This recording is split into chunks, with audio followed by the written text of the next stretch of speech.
Dear students, today we are going to discuss Unit 3, that is Biosynthesis and Degradation of Lipids.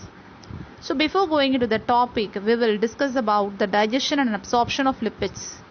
The digestion of lipids poses a special problem because of the insolubility of fats in water and because of the lipolytic enzymes solubility in an aqueous medium.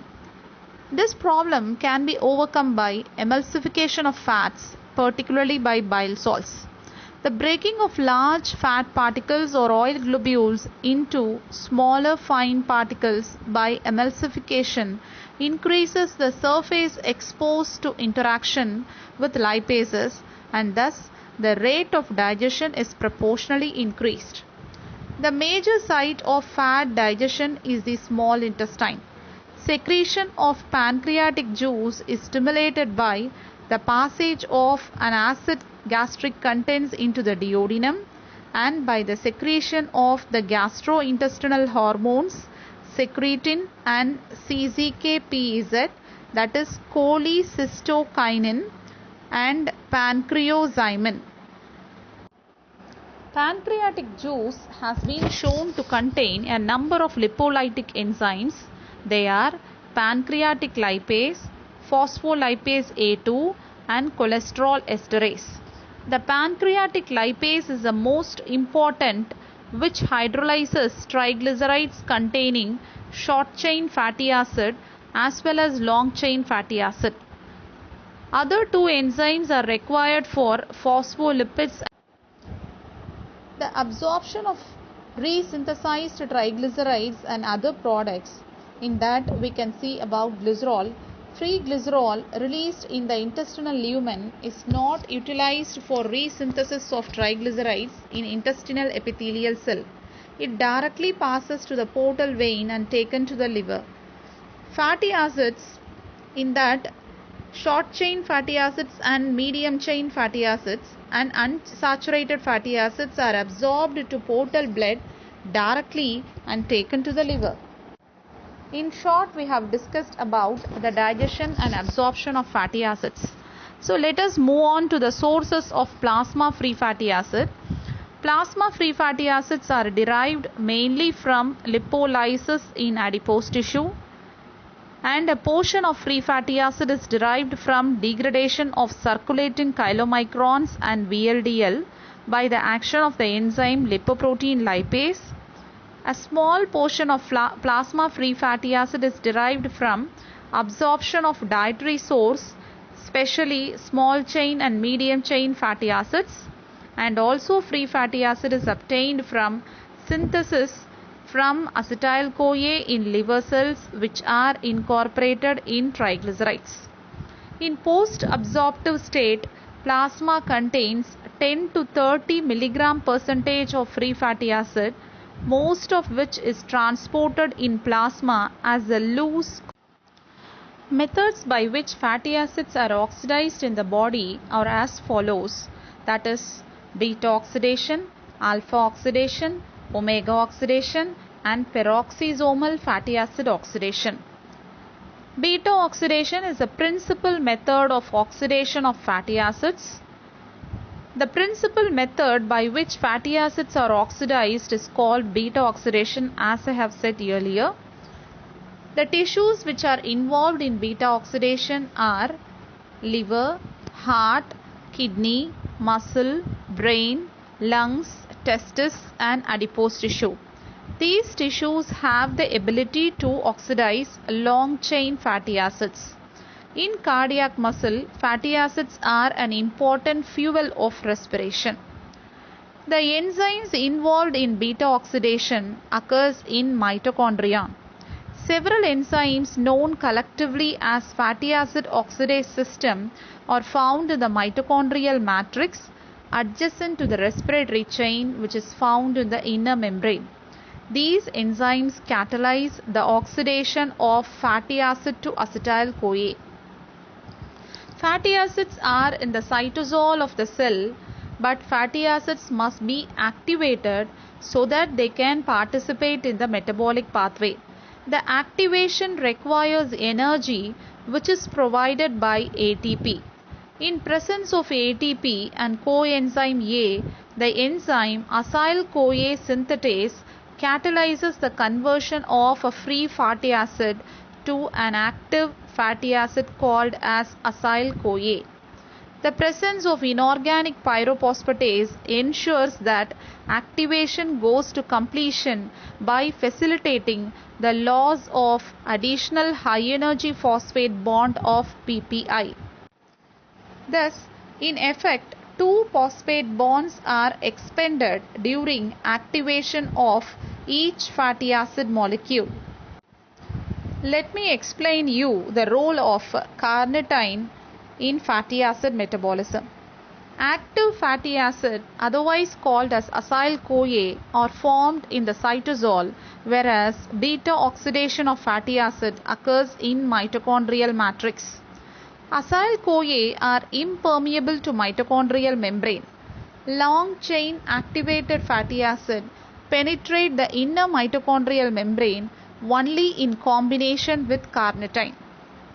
Carnitine is chemically called as beta-hydroxy-gamma-trimethyl-ammonium butyrate. Carnitine is widely distributed in yeast, milk, liver, and particularly large quantities in muscle and in meat extracts. This carnitine is synthesized from lysine and methionine in liver principally and also in kidneys. Let me explain you the mechanism of transport of long-chain acyl-CoA with the help of carnitine. Activation of lower fatty acid and their oxidation may occur within the mitochondria independently of carnitine. But long-chain acyl-CoA will not penetrate mitochondria and become oxidized unless they form acyl carnitines. An enzyme, carnitine palmitoyl transferase 1, present on the inner side of the outer mitochondrial membrane, converts long-chain acyl-CoA to acyl carnitines, which is able to penetrate mitochondria and gain access to the beta oxidation systems of the enzymes. Another enzyme, carnitine acylcarnitine translocase, acts as a membrane carnitine exchange transporter. Acylcarnitine is transported in coupled with the transport out of one molecule of carnitine. The acylcarnitine then reacts with CoA-SH catalyzed by carnitine palmitoyl transferase 2 attached to the inside of the inner membrane. Acyl-CoA is reformed in the mitochondrial matrix and carnitine is liberated out. Once acetyl-CoA is transported by carnitine in the mitochondrial matrix, it oxidase complex. I will be explaining you each and every step in detail. The first step is dehydrogenation, that is removal of two hydrogen atoms. Removal of two hydrogen atoms from the alpha and the beta carbon atoms, that is from the second and third carbon atom, is catalyzed by the enzyme acyl-CoA dehydrogenase, resulting in the formation of trans-enoyl-CoA, also called as alpha-beta unsaturated acyl-CoA. The coenzyme for this dehydrogenase is a flavoprotein containing FAD as the prosthetic group, whose reoxidation in the respiratory chain yields 2 ATPs.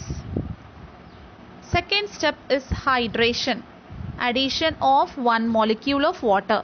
One molecule of water is added to saturate the double bond to form 3-hydroxyacyl-CoA.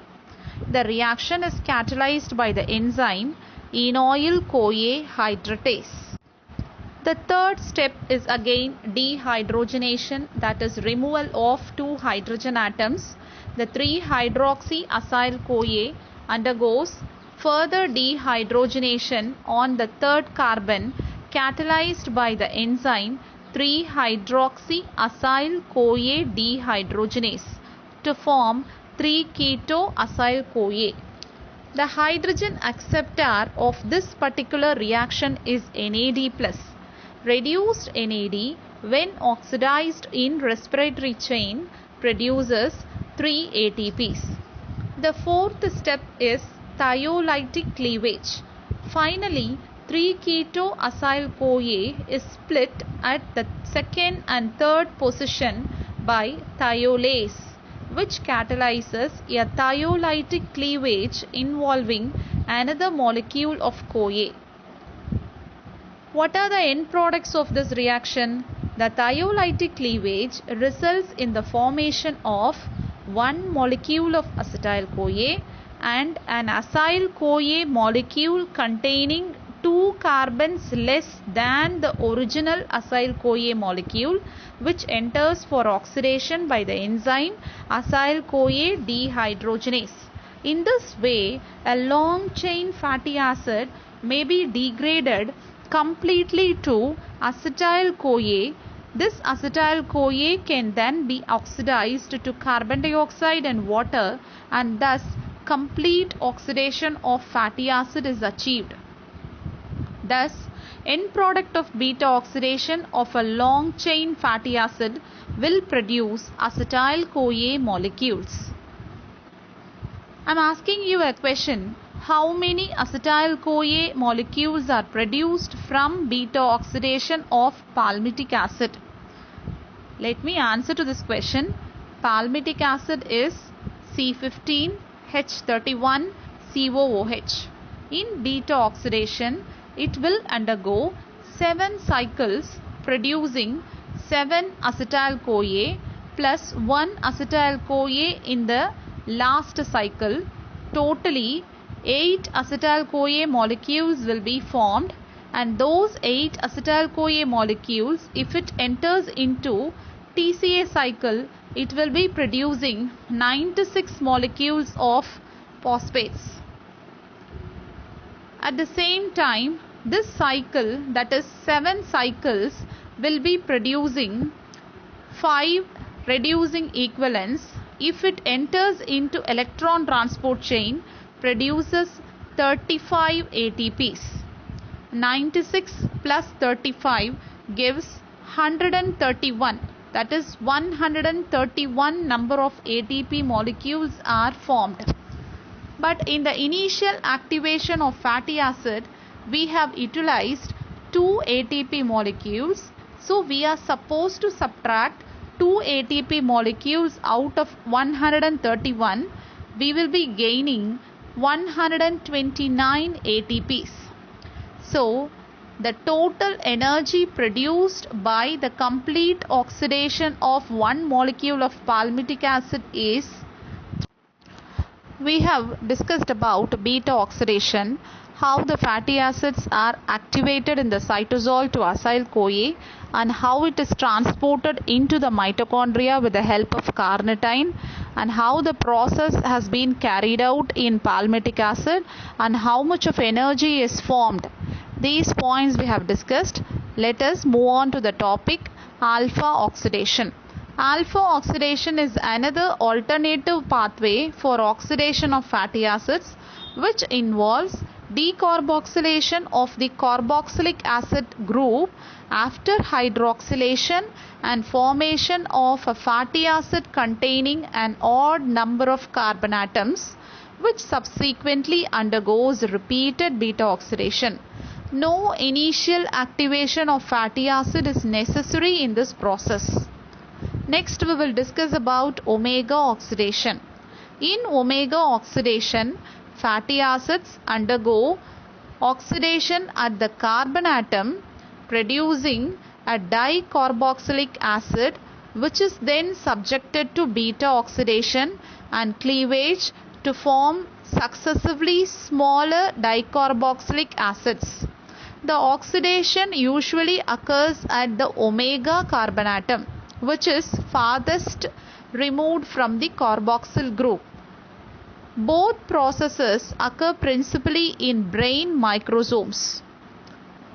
The next one is peroxisomal fatty acid oxidation. This is a modified form of beta oxidation that occurs in peroxisomes. Oxidation leads to formation of acetyl-CoA and hydrogen peroxide by flavoprotein-linked dehydrogenases. This system is not linked directly to phosphorylation and generation of ATP. The system is utilized for oxidation of very long chain fatty acids.